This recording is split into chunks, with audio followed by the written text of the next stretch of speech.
What's up guys, my name is Hellfire, and last year at the PC Gamer Show at E3, Phil Spencer said that Microsoft is going to take a bigger step, a bigger leap into PC gaming.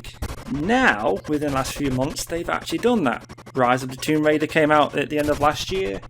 Quantum Break, within the last month, has been announced that it will be coming to the PC as well as the Xbox One on day one. And of course the big game what's been released in the last few days, Gears of War Ultimate Edition, which has opened up a big shitstorm. So let's get right into why I think for the time being we should stay away from any AAA game being released on the Windows Store. First off, there is no SLI or Crossfire support. For those of you that don't know what that means, SLI for Nvidia, Crossfire for AMD. What it does, if you have more than one card, it allows the game, if the game supports either SLI or Crossfire, to use the extra power from that extra card. It basically means higher frame rate and more performance in the game. A good 90% of games, in my opinion, support SLI Crossfire. If you're creating a game nowadays, why isn't it being supported? Now this is more of a publisher developer thing than a Windows thing, but what I would say is if the Steam version allows you to play the game in SLI or Crossfire, the Windows version wouldn't, because it doesn't support it. That's one of the things the competitor, i.e. Steam, does that you don't. And I'm going to say that a lot in this video. VSync. Yes, it helps to eliminate screen tearing. What's screen tearing? Well, you've probably seen a vertical or horizontal line. That's basically two frames coming together. VSync helps to eliminate that, but it also has a downside. One or two. It increases input lag and can also decrease game performance. Sometimes it has been known to lock the game at 30 frames per second. Oh my god. Now on the Steam version, Origin, Uplay version, it gives you the option whether you want it off or on. On the Windows Store version, it's always enabled. Again, it's just one of those things. And the next one, and yep, it's a doozy.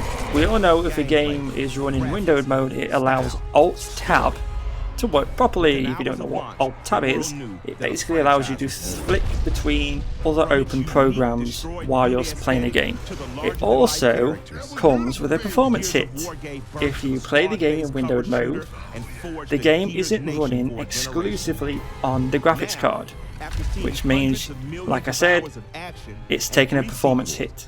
Now if you go full screen, it allows the game to run exclusively on the graphics card. Steam version, Uplay, Origin offer full screen mode.